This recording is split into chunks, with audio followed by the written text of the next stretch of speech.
Olá a todos! Então, vamos lá para a nossa aula de gastrite associada a Helicobacter pylori, aquela bactéria que é bem comum, né? Muito famosa. E vamos saber um pouquinho mais sobre esse diagnóstico. Bom, é bom saber então qual que é a definição de gastrite, né? A gastrite é uma inflamação da mucosa gástrica. Então, existem algumas alterações da mucosa gástrica, mesmo sem confirmação da sua origem inflamatória, tá? Existem os sintomas dispépticos e a dor epigástrica é um dos sintomas mais comuns, né? Então, na região epigástrica, o paciente refere dor. E a plenitude pós-prandial, que é quando o paciente come um pouquinho e dá aquela saciedade, tá? E é importante dizer que não há uma correlação entre a inflamação, né? Por exemplo, quanto mais inflamado, mais sintomas. Isso não existe, tá? Então, é independente. Eu posso ter uma inflamação importante ou até mesmo uma úlcera péptica e ter um paciente oligossintomático, tá? Isso é importante. Assim como eu tenho pacientes que têm muitos sintomas e com pouca alteração na endoscopia ou mesmo na biópsia, tá? É importante dizer também que a maioria dos pacientes com essa inflamação podem estar assintomáticos, tá? Pode ser um achado, né? Por algum outro motivo você está investigando, às vezes uma anemia, né? Faz endoscopia, tudo. E, enfim, isso pode também acontecer, tá? A gente pode dizer também que as principais complicações da gastrite vai ser o desenvolvimento da úlcera péptica e do câncer gástrico. Mas a gente tem que ter em mente que essa gastrite, em geral, vai estar associada à infecção da Helicobacter pylori, tá? A principal causa de gastrite, então, é a infecção pela Helicobacter pylori e esse contexto é que é o fator de risco importante para desenvolver úlcera péptica e câncer gástrico, tá? Existe uma outra definição que é a gastropatia, que são alterações da mucosa gástrica com pouca ou nenhuma inflamação, como, por exemplo, a gastropatia hipertensiva, que acontece nos pacientes com hipertensão portal. Um paciente, só para vocês terem uma noção, que pode ter hipertensão portal, o paciente com cirrose hepática, tá? Que aumenta a pressão da veia porta e, por conseguinte, acaba ocorrendo, então, essa congestão da mucosa gástrica e também, por exemplo, as varizes de esôfago, né? Que provavelmente vocês já devem ter ouvido falar.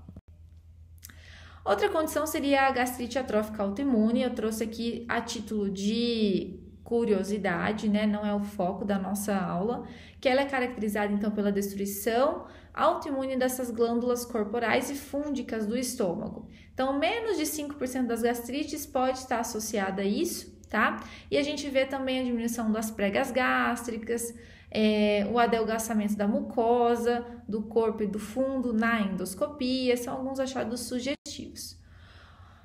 O que acontece também seria a hipocloridria ou acloridria com hipergastrinemia e a diminuição da absorção de vitamina B12 e deficiência do fator intrínseco. Lembra que o estômago ele produz o fator intrínseco que vai ser essencial para a absorção da vitamina B12 lá no íleo terminal, tá? Então, isso é importante. Então, um dos achados da gastrite atrófica autoimune seria a anemia perniciosa, né? Por deficiência de vitamina B12, tá? Essa condição também é um alto fator de risco para desenvolvimento de câncer gástrico.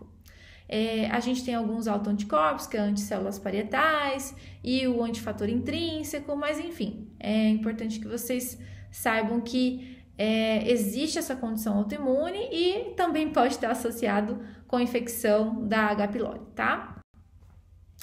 Outras causas mais raras, então, a gente vê os vírus, fungos, parasitas, micobactérias, sífilis, na doença de Crohn, gastrite eosinofílica, então são outras condições que também podem levar a gastrite, tá? A gastropatia também pode estar associada, então, à ingestão de alguns medicamentos, principalmente anti-inflamatórios, tá? E o campeão aí vai ser o ácido acetilsalicílico, né, famoso AAS, que muita gente usa aí de forma contínua, e nesse caso é necessário fazer uma proteção, né? Bifosfonatos e suplementos de potássio. Outras causas que vão causar algum grau de inflamação seria a ingestão de bebidas alcoólicas, No caso de estresse, que seria aquele paciente que está internado numa condição grave, como num ambiente de UTI, né? Paciente que é vítima de trauma, ou paciente que está em sepse, ou paciente que está em choque, tá? Esse paciente, existe uma cascata imunomediada que vai acabar desenvolvendo essa gastrite e, eventualmente, úlceras, tá? Gástricas. Então, esse paciente também merece uma proteção com um inibidor da bomba de prótons quando ele está internado, tá? Então, o estresse não é estresse psicológico, tá? É um estresse orgânico mesmo. E também o refluxo biliar, que seria quando volta esse conteúdo do duodeno para a câmara gástrica, né? Que tem esse conteúdo biliar, com bile, tá bom? Quais são os principais sintomas, então, da gastrite? Então, dor epigástrica, tá? É uma dor localizada na região epigástrica, mas pode sim ter irradiação. E as dores são para hipocôndrio direito, para hipocôndrio esquerdo, tá? Então, isso também pode acontecer.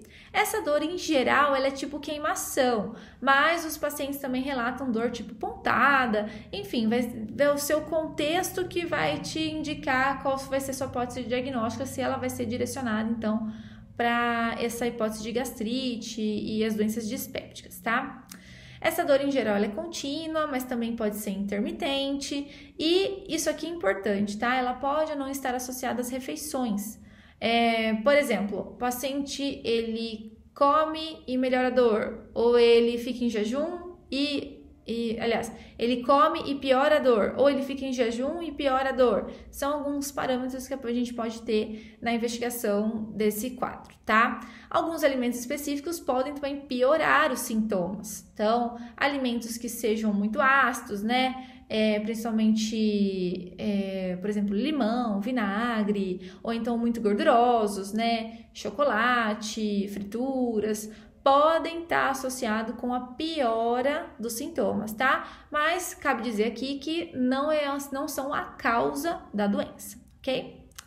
Outro sintoma muito comum vai ser a plenitude gástrica ou plenitude pós-prandial. O paciente ele vai falar que ele come um pouquinho e aí depois que ele come ele se sente já estufado, tá? Ele também chama isso de empachamento, é um outro termo aí bem comum que o pessoal fala, tá? Lembrar que refluxo, regurgitação, pirose, que seria azia, não são sintomas de gastrite, tá? Então, nesse caso, a gente investigaria doença do refluxo. Na endoscopia, então, podem aparecer as erosões, pode aparecer uma hiperemia da mucosa, podem aparecer as úlceras, tá? E também algum quadro de hemorragia, tá bom? Então, agora vamos falar um pouquinho da Helicobacter pylori. Bom, é uma bactéria gram-negativa, ela é espiralada, flagelada, ela é capaz de colonizar de forma persistente o estômago. E ela é muito persistente mesmo, porque o estômago é um ambiente inóspito pelo seu pH muito ácido, tá? Não é invasiva, então ela vive no muco gástrico e ela se move graças a essa forma espiralada com os seus flagelos, certo? Uma pequena proporção desses micro-organismos vai se aderir à superfície das células epiteliais e vai causar, então, essa infiltração de células inflamatórias, né? Então, vai desencadear essa infiltração de células inflamatórias na mucosa e vai causar dano a esse epitélio, tá? Então, esse é o quadro da gastrite associada à Helicobacter pylori.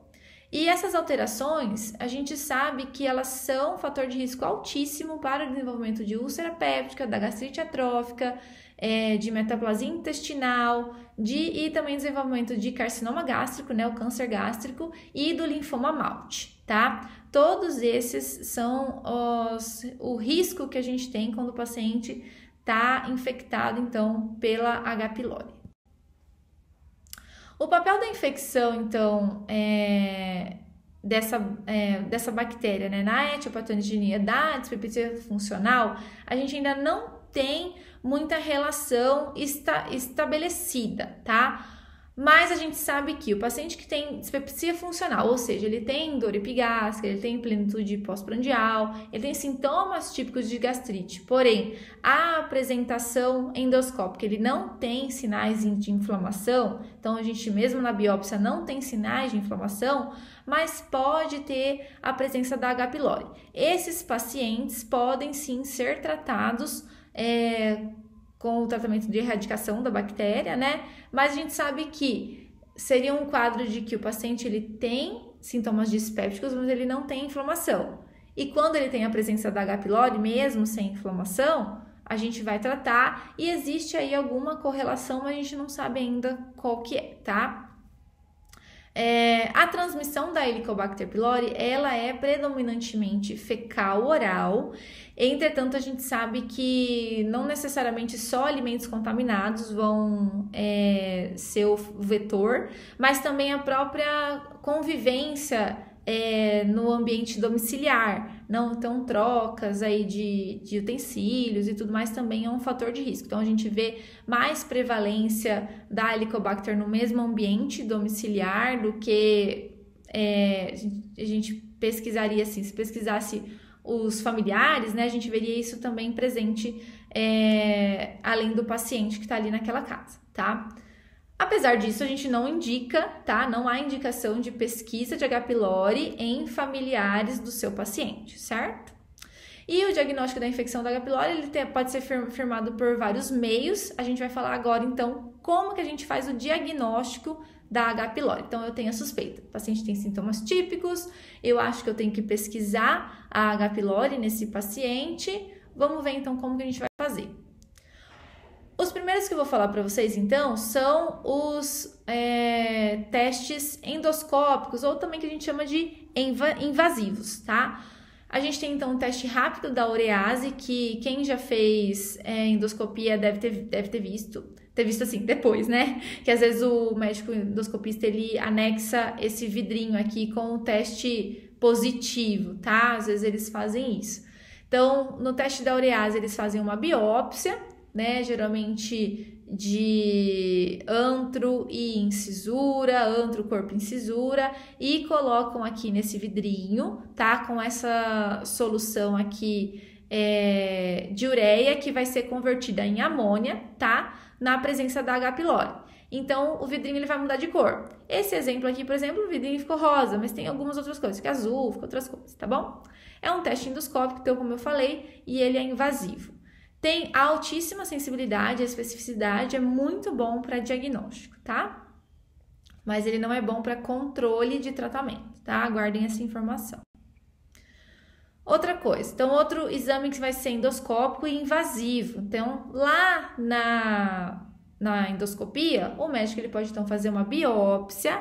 Essa biópsia ela é enviada para análise anatomopatológica e nesse caso também vai ser identificado a presença da H. pylori. Olha só a fotinho aqui daquela bactéria que é espiralada e tem flagelos, né? Então, dá para ver na biópsia, tá? Também altíssima sensibilidade e especificidade. Além disso, nessa avaliação, como eu tô vendo a histologia, né, do estômago, o médico patologista vai também indicar a presença da inflamação, se há atrofia, se há metaplasia intestinal e se há neoplasia, tá? Outros testes, então, outro teste que é invasivo, né, também chamado, né, que é feito através da endoscopia, a gente não tem um meio de fazer de forma indireta, seria a cultura. Isso daí seria a exceção da exceção. É raro até os laboratórios que fazem cultura dessa bactéria, né, da H. pylori, porque isso vai ser mais em caso, por exemplo, de um paciente que seja altamente resistente aos esquemas de tratamento, mas vocês vão ver que a gente tem vários esquemas e acaba que é difícil a gente lançar mão desse exame. Mas existe, tá? Cultura para a gente fazer, então, o antibiograma, tendo em vista assim, pensando, qual antibiótico que essa bactéria vai ser sensível? Então, só casos de resistência, tá bom? A antibiótico terapia padrão. E agora eu vou falar, então, dos testes não invasivos, tá? Como a gente faz diagnóstico da H. pylori em testes não invasivos. O primeiro que eu vou falar para vocês seria a sorologia, que a gente vai detectar então anticorpos IgM e IgG. Porém, ele tem pouca sensibilidade, na verdade assim, ele tem alta sensibilidade, mas baixa especificidade. Por quê? Porque o paciente ele pode já ter tido contato com H. pylori e tratou, e ele vai continuar com essa sorologia positiva. Então, eu não consigo fazer um diagnóstico nem de tratamento, nem para pré-tratamento e nem pós-tratamento. Esse tipo de exame ele vai ser mais utilizado em ambiente assim de estudos populacionais, alguma coisa assim, tá? Um outro teste, que aí sim é um teste bem importante, seria o teste respiratório de ureia com carbono marcado, tá? Esse carbono, ele faz um teste respiratório, então o paciente ele vai assoprar um aparelho e ele tem altíssima sensibilidade e especificidade, tanto para diagnóstico quanto para controle de tratamento, tá? Então é um teste muito bom. Infelizmente a gente não tem acesso nem pelo SUS e nem na região aqui da nossa cidade, porém em grandes centros ele é bem utilizado, tá? O que a gente tem aqui que a gente pode utilizar, então para evitar que o paciente tenha que se submeter a uma nova endoscopia, fazer uma biópsia de controle, né? Pode também fazer esse teste aqui, que é a pesquisa dos antígenos fecais para Helicobacter pylori. Então, na amostra de fezes, vai pesquisar se há os antígenos, né, se eles estão lá, e tem uma especificidade de 94%, uma sensibilidade de 97%, e ele é muito bom, tanto para diagnóstico quanto para controle de tratamento. Então, a gente vai utilizar esses testes como? Eu preciso saber se tem H. pylori, porque eu vou tratar, né, com antibiótico, um tratamento prolongado e tudo mais, então preciso saber se tem a bactéria. Beleza, tratei. Depois que a gente trata, a gente precisa verificar se a bactéria foi erradicada, senão preciso retratar. Para a gente fazer esse teste, então, para ver se a bactéria foi erradicada, a gente vai lançar mão, então, dos testes endoscópicos. No caso, seria a biópsia, tá? Gástrica.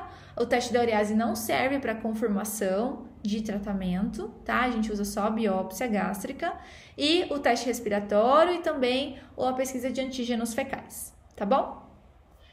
E muitas vezes a gente pode também lançar mão só da pesquisa da H. pylori sem a necessidade eventual aí da endoscopia. Se você acha que não há necessidade de fazer uma endoscopia, por exemplo, o paciente não tem sinais de alarme. Ele não tem emagrecimento, ele não tem disfagia, eu não acho que ele tem, ele não tem a idade menor do que 45 anos, né, que são sinais aí de potencial mais grave para principalmente doenças neoplásicas, então eu posso lançar mão só do teste, né, não invasivo, tá bom? Bom, e quem a gente vai então pesquisar, né, testar e posteriormente tratar? Então, vamos lá. De antemão já falo, quem tem história de doença ulcerosa péptica, ou seja, teve úlcera no estômago ou, né, foi diagnosticado agora, esse paciente tem que ser fortemente testado, tá? Paciente que vai ter um quadro de anemia, pode ter melena, pode ter hematêmese, né? Esse paciente então vai ser testado e tratado, tá? Quando positivo. Quem faz uso então de ácido acetilsalicílico, que é o AS, né? Tem muita gente aí que faz para proteção cardiovascular. E também o uso de anti-inflamatórios não esteroidais de forma contínua, tá? Esses pacientes então eles têm a quebra daquela barreira protetora, né, pela inibição das prostaglandinas, que são protetoras ali da mucosa gástrica, e por esse motivo esse paciente ele tem que ser testado e tratado quanto à presença da Helicobacter pylori. Doenças extragástricas, que o paciente então vai ter anemia, vai ter deficiência de vitamina B12, etc. Esse paciente deve ser tratado, testado e tratado com os esquemas que eu vou passar para vocês logo em seguida. O câncer gástrico, história de câncer gástrico prévio do paciente ou de algum familiar de primeiro grau, esse paciente também deve ser testado e tratado. Paciente com linfoma Malte. Bom, linfoma Malte é um linfoma relacionado à infecção da Helicobacter pylori. Todas as vezes o paciente vai ser testado e vai ser tratado para a infecção de Helicobacter pylori. Na dispepsia não investigada, então a gente está começando a investigar um quadro de dispepsia, ou mesmo no quadro de dispepsia funcional, aquele paciente que a gente já até pode ter feito alguma endoscopia, ou mesmo a biópsia não tem inflamação, né? Não tem sinais de inflamação na mucosa gástrica, a gente pode testar, então, pesquisar a H. pylori e tratar, se ela estiver presente.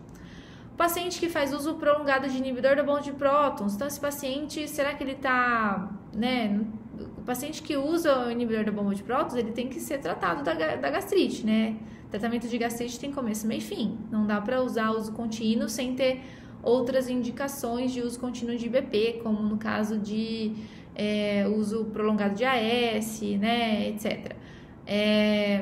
Então, esse paciente deve ser testado para H. pylori, quando presente deve ser tratado, porque aí a gente vai terminar de tratar essa gastrite, né? Não vai ficar usando esse remédio ad eterno.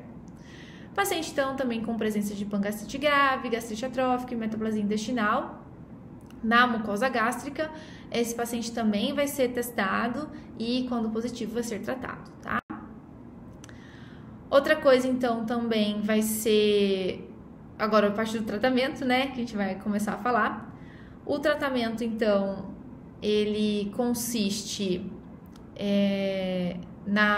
no uso de um inibidor da bomba de prótons, a gente tem várias opções, tá?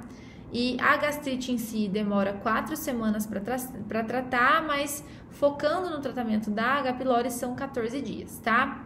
Quando há presença de gastrite, então tem inflamação, então são 4 semanas, tá? Quando não tem inflamação, se é só a presença da H. pylori, 14 dias. Mas vamos, então, se basear nesse tratamento de 14 dias, tá certo? Então, o omeprazol, né, é uma das opções, mas a gente tem pantoprazol, lansoprazol, rabeprazol, esomeprazol e dexlansoprazol, são algumas opções de inibidores da bomba de prótons, tá? E eu quero que vocês saibam aqui, nossa primeira escolha de tratamento da H. pylori é esse esquema 1 aqui que eu vou passar para vocês, tá? No esquema 1, então, a gente vai usar o IBP, qualquer um daqueles lá que vocês viram, tá? O que você tiver mais manejo, o que tiver disponível, tá? Então, o primeiro antibiótico, a amoxicilina, a gente vai usar 1 grama de 12 em 12 horas. Lembrem que, em geral, o comprimido tem 500 miligramas. Então, nesse caso, cada tomada é 1 grama. Então, geralmente, a gente prescreve amoxicilina, 500 miligramas, 2 comprimidos de 12 em 12 horas, tá bom? Por 14 dias. Junto com a claritromicina. Essa sim é de 500 miligramas e vai ser 1 comprimido de 12 em 12 horas. Então, de manhã, 1 comprimido de BP, mais 2 comprimidos de amoxicilina, mais 1 comprimido de claritromicina, então 4 comprimidos de manhã e a mesma dose à noite, tá? De 12 em 12 horas. Esse é o esquema padrão, eu preciso que vocês saibam esse, tá? Outros esquemas. Então, a gente pode associar bismuto, tetraciclina, metronidazol. Outra opção, amoxicilina com levofloxacino. Ou então, amoxicilina com claritromicina e metronidazol. Esses outros esquemas, gente, a gente sempre está pensando em retratamento na maioria das vezes. O único que a gente não vai repetir, não repitam o uso da claritromicina. Se eu usei no primeiro esquema, no próximo esquema não reutilizem, tá? Outra opção, amoxicilina com bismuto e levofloxacino. Tá vendo que todos os esquemas são 14 dias, tá? Outro esquema, amoxicilina com bismuto e furazolidona. Ou então, claritromicina com levofloxacino, tá? É um outro esquema. E bismuto, tetraciclina e metronidazol. Ah, esses 2 últimos aqui, ó, são os alérgicos às penicilinas, tá bom? E, por fim, é isso, tá? Nós terminamos a aula, então eu quero que vocês usem esse guia de estudo aqui, tá? Então, para ajudar. Saibam o conceito de gastrite e gastropatia, saibam quais são os exames diagnósticos para detecção da Helicobacter pylori, por favor, né? Exames invasivos e exames não invasivos, certo?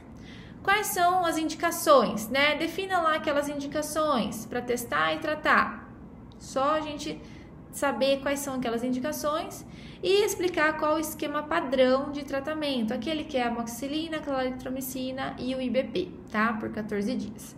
A gente tem uma bibliografia complementar, tá? Então, peguei boa parte da aula da Semiologia Médica do Porto e também do consenso mais novo brasileiro de H. pylori, tá? Vou deixar tudo em anexo. Certo, pessoal? Gente, era isso. Muito obrigada. A gente se vê na próxima aula. Até mais.